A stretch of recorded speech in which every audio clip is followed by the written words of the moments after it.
सास बहू की सीख, सहज समझदारी। बहुत समय पहले की बात है। एक छोटे से गांव में रहने वाली एक सुशील सी बहू थी जिसका नाम गीता था। गीता बहुत प्यारी और समझदार थी, लेकिन उसकी सास सरिता कभी खुश नहीं रहती थी। सरिता बहू के कारण ही गलती को ढूंढने में व्यस्त रहती थी। एक दिन गीता ने सरिता सास से कहा, माँ, क्या हम एक दूसरे को नहीं समझ सकते हैं? हमें एक दूसरे के साथ बिताए गए समय को मूल्य समझना चाहिए। सरिता सास मुस्कुराई और बोली, गीता तो समझदार बहू है, मैं तुझे कभी धन्यवाद नहीं करती हूँ। गीता बहू ने, माँ, हमें एक दूसरे के गुण देखने की कोशिश करनी चाहिए और गलतियों को सुधारने के लिए मिलकर काम करना चाहिए। सरिता सास ने गीता से गले मिलाया और कहा, तू सही कह रही है गीता, हमें एक दूसरे का समर्थन करना चाहिए, न कि एक दूसरे का इल्जाम लगाना चाहिए। इसके बाद गीता और सरिता सास ने मिलकर एक साथ काम किया और उनकी समस्याएं पूर्ण संबंध बन गए। गांव वाले हैरान रह गए कि इस सास बहू ने कैसे एक समझदारी और सहजता के साथ अपने रिश्तों को सुधारा। इस कहानी से हमें यह सीखने को मिलता है कि सहज समझदारी, समस्याएं पूर्ण संबंध और समर्थन की भावना सास बहू के रिश्ते को मजबूती प्रदान कर सकती है।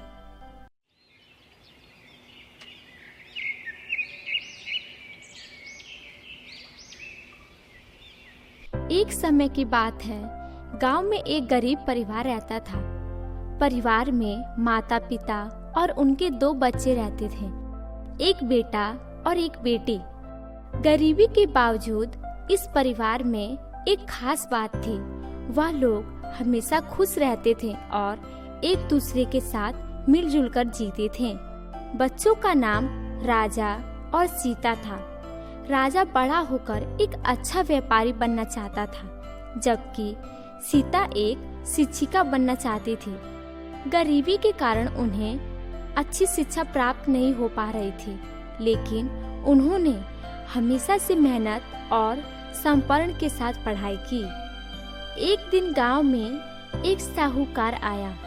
एक गांव में 2 मामा और उनका परिवार रहा करता था। सब कुछ अच्छा चल रहा था, पर 2 सड़क हादसे में मेरे बड़े मामा की मृत्यु हो गई। इसके कुछ समय पश्चात मेरी बड़ी मामी की मृत्यु भी हो गई। इसके बाद मेरे छोटे मामा और उनका परिवार गांव का घर खाली करके शहर आ गए। पर कुछ महीने बाद मेरे छोटे मामा को गांव के घर जाना पड़ा उसकी मरम्मत करवाने के लिए। उन्होंने गांव में मरम्मत का काम शुरू कर दिया। 2 दिन में मरम्मत का काम खत्म करके छोटे मामा रात के करीब 10 बजे छत पर खड़े थे। उन्होंने देखा कि नीचे मेरी बड़ी मामी खुले बालों में आंगन में टहल रही है। ये नजारा देखकर मेरे मामा की आंख फटी की फटी रह गई। वो तुरंत नीचे की ओर भागे। जैसे ही वो सीढ़ियों के पास पहुंचे, उन्होंने देखा कि मेरी बड़ी मामी नीचे से 4थी सीढ़ी पर बैठी थी और पीछे गर्दन करके उन्हें घूर रही हैं। ये देखकर मेरे मामा बुरी तरह डर गए और अपना होश खो बैठे। इसके बाद उन्हें सुबह जब होश आया तो वो पड़ोसी के घर चले गए। उन्होंने पड़ोसियों को पूरा नज़ारा सुनाया। इसके बाद मेरे मामा की तबीयत पूरी तरह खराब हो गई। वो जल्द से जल्द शहर आ गए, पर उस रात को कभी नहीं भूल पाए। तो हेलो दोस्तों, हमारी कहानी यहीं पे खत्म होती है।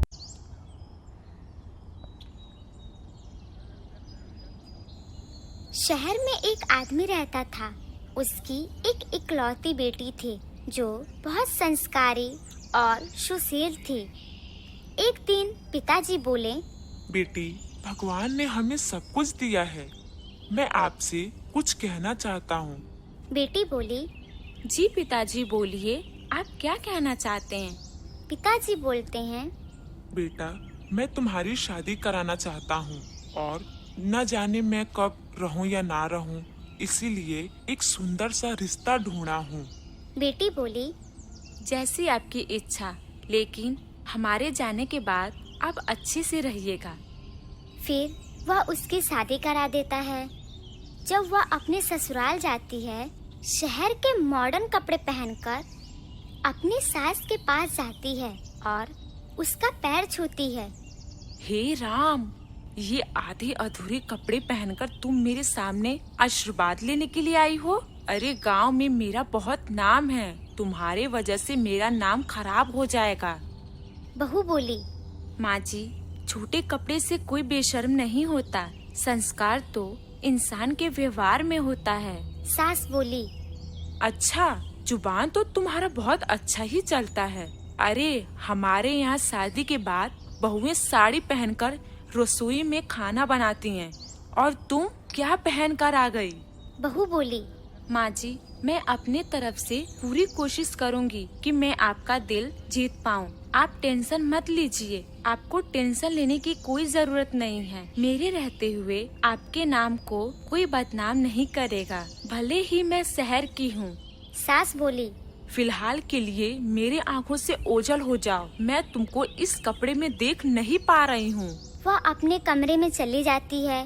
कुछ दिनों बाद एक दिन कमला अपनी बहू से कहती है कि कल घर में गणेश जी की पूजा है, आसपास के बहुत से लोग आएंगे, तो तुम शिकायत का मौका मुझे बिल्कुल भी मत देना। और हाँ, गांव के लोगों को दिखा देना कि मेरी बहू शहर की होने के बाद भी बहुत ज्यादा संस्कारी है, और अपना ऐसा पहनावा पहनकर मत आ जाना। ऐसे ही अगले दिन पूजा का सारा काम कर लेती है। ये सब देखकर कमला देवी को बहुत अच्छा लगता है। सभी लोग पूजा में आ जाते हैं। वह एक अच्छी सी साड़ी पहनकर वहाँ आ जाती है। उसकी खूबसूरती और उसका पहनावा देखकर सभी लोग कमला देवी की बहुत तारीफ करते हैं और पूजा में गणेश भगवान का आरती भी गाती है। यह देखकर सास बहुत हैरान हो जाती है। कुछ लोग कमला देवी से कहते हैं कि अरे वाह, इतनी खूबसूरत और संस्कारी बहू कहाँ से लेकर आ गई? हमारे गांव में तो कोई ऐसी लड़की है ही नहीं, तुम्हें कहाँ से मिल गई? सास बोली, मेरी बहू शहर की है। हाय दैया, मैं तो सुनी हूँ शहर की लड़कियाँ बड़ी बेशर्म होती हैं। तुम्हारी बहू तो बहुत ही ज्यादा संस्कारी है। तुम्हारी तो किस्मत अच्छी निकली, वरना शहर की लड़कियाँ तो अपनी सास को अपने इशारों पे नचाती हैं। सास बोली, अरे नहीं नहीं बहन, पहले मैं भी ऐसा सोचती थी, लेकिन मेरी बहू ने मेरी सोच को बदल डाला और अपने संस्कारों से मेरा दिल जीत लिया। कमला को अपनी गलती का एहसास हो जाता है और सबके जाने के बाद अपनी बहू को बुलाती है और अपनी पुश्तैनी हार दे देती है। देते हुए कहती है कि ले बहू, ये तेरे लिए सोने का हार। आज मैं बहुत खुश हूँ, तुमने तो मेरा सोच ही बदल डाला। सच में मुझे एहसास हुआ कि ऐसे कपड़े पहनने से इंसान के संस्कार नहीं दिखते। एक गांव में एक बूढ़ी दादी रहती थी। उनकी 2 पोतियां थीं। दादी माँ ने अपने दोनों पोतियों को पाल पोस के बड़ा किया था। दादी माँ दूसरों के घरों में काम किया करती और उन्हीं पैसों से अपनी दोनों पोतियों का पालन पोषण करती। उसकी दोनों पोतियां बहुत होनहार थीं और इसका फायदा दादी माँ उठाना चाहती थी। एक दिन सुबह दादी माँ अपने दोनों पोतियों से कहती हैं कि अरे मेरी प्यारी पोतियों, उठ जाओ, सुबह हो गई है। एक पोती बोलती है कि दादी सोने दीजिए ना। दादी बोलती हैं, बेटा उठ जाओ, आज आप लोग को काम ढूंढने जाना था ना। पोती बोलती है, नहीं नहीं दादी जी, आज मन नहीं कर रहा, कल चले जाएंगे, आज बस सोने दीजिए ना। दादी यह सुनकर अपने दोनों पोतियों को डांटे बगैर वहाँ से अपने कमरे में चली जाती हैं। कुछ समय बाद दादी आवाज देते हुए अपनी पोतियों से कहती हैं कि बच्चों, मैंने खाना बना दिया है और तुम दोनों उठ जाओगे तो समय से खाना खा लेना। पोती बोलती हैं, ठीक है दादी। दादी माँ अपने मालकिन के घर चली जाती हैं और अपने मालकिन से बात करती हैं। मालकिन बोलती हैं कि अरे आज तुम इतना लेट कैसे हो गई? दादी माँ बोलती हैं, अरे मालकिन जी, आप तो जानती ही हैं कि मेरी 2 प्यारी पोतियां हैं, उनको उठाने में देर हो जाती है। उनके खाने पीने का ध्यान मुझे ही रखना पड़ता है। आज तो वो बिल्कुल भी नहीं उठ रही थी, इसीलिए मुझे आज आने में देर हो गई। मालकिन बोली, दादी माँ, आप मुझसे बड़ी हैं, इसीलिए आप मुझे मालकिन मत कहा करिए। मैंने आपसे यह कितनी बार कहा है। दादी बोलती हैं कि अब शुरू से यही बोलती आई हूँ, इसलिए अब आपका नाम नहीं लिया जाता है। मालकिन बोली, अच्छा, अब मैं चलती हूँ, मुझे बहुत देर हो रही है। आप अपना और मेरे घर का ख्याल रखना। ना कहकर मालकिन वहाँ से चली जाती है। और दादी माँ घर की सफाई करने लगती हैं। तभी उसे अपने मालकिन का लिपस्टिक दिखाई देता है। वह उसे उठाकर बोलती है कि अरे वाह, यह लिपस्टिक तो कितना सुंदर है। क्यों ना मैं इसे चुरा लूं और अपनी पोतियों को दे दूं। आखिर में वो भी तो लड़कियां हैं, उनका भी मन करता होगा सजने संवरने का। मैं ऐसा करती हूँ कि इसको छुपा लेती हूँ। और वह लिपस्टिक को छुपा लेती है और रसोई घर में चली जाती है। वहाँ कुछ समय खड़े होने के बाद सोचते हुए बोलती है कि नहीं नहीं, मेरी मालकिन को मुझ पे बहुत विश्वास है। उनके इस विश्वास को तोड़ना नहीं चाहती।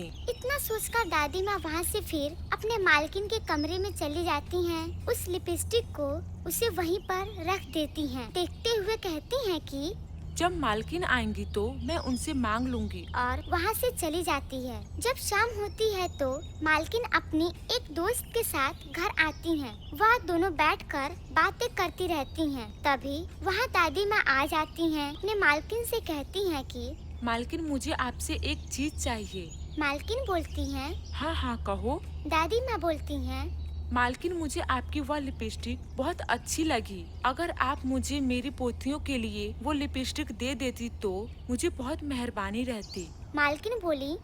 अरे कोई बात नहीं, आपको जो चाहिए वो ले लीजिए। तभी वह अपने मालकिन का लिपस्टिक उठा लेती है और वहाँ से चली जाती है।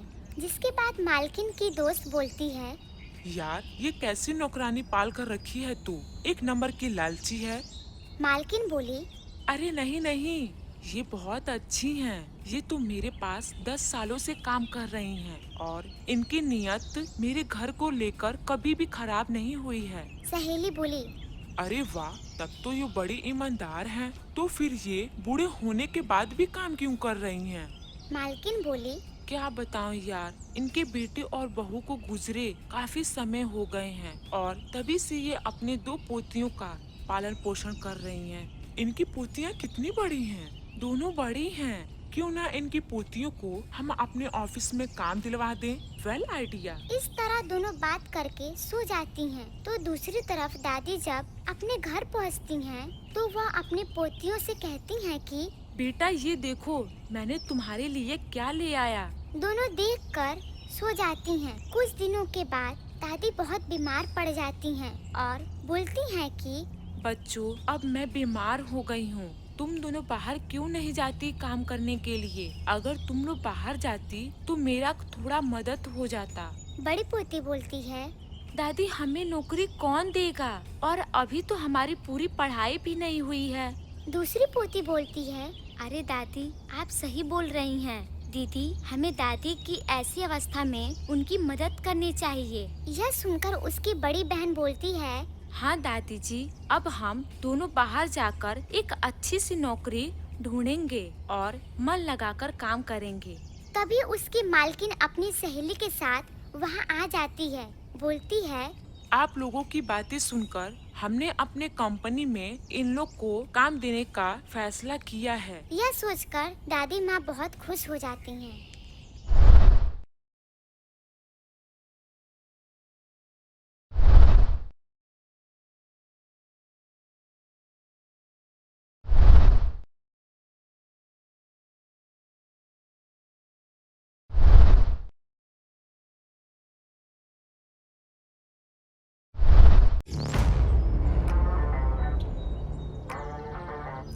एक समय की बात है, मदनपुर गांव में एक किसान रहता था। वह अपनी जिंदगी बिताने के लिए खेतों में काम किया करता था। वो प्रतिदिन के जैसे ही अपने खेतों में काम कर रहा था। उसी खेत में काम करते करते एक घायल मुर्गी मिली। उसके शरीर से खून निकल रहा था। उसे देखकर किसान को दया आ गई। वह मुर्गी को घर ले आया। उसने उसके जख्म को साफ किया और अच्छे तरीके से सेवा की। निरंतर सेवा करने से मुर्गी धीरे धीरे ठीक होने लगी। जब वह ठीक हो गई तो उसने किसान को धन्यवाद दिया और कहा, तुमने मेरे प्राणों को बचाया है, जिसके लिए मैं सदा तुम्हारे आभारी रहूंगी। मैं तुम्हें हर दिन इनाम के रूप में एक सोने का अंडा दूंगी। यह सुनकर किसान खुश हो गया। मुर्गी के कहे अनुसार वे प्रतिदिन प्रातः काल में एक सोने का अंडा दिया करती। किसान उसे बेचकर धन इकट्ठा करता। वे प्रतिदिन मुर्गी के अंडे को ले जाकर पास के शहर में बेच आता। धीरे धीरे किसान के पास बहुत धन ज्यादा इकट्ठा हो गया। फिर एक दिन किसान के मन में लालच आ गया। उसने सोचा, मुझे प्रतिदिन अंडे के लिए इंतजार करना पड़ता है, क्यों ना मैं मुर्गी को पेट को काट कर सभी अंडे निकाल लूं और मुर्गी को रोज रोज खाना भी नहीं देना होगा। दूसरे दिन ही किसान वह सुबह ही उठकर लालच में आकर मुर्गी के पेट पर वार कर दिया। देखते देखते किसान ने चाकू से मुर्गी के पेट को चीर डाला। मुर्गी मर गई, लेकिन मुर्गी के पेट से कुछ भी नहीं निकला। यह देखकर किसान हक्का बक्का रह गया। उसे अपने किए पर बहुत दुख हुआ।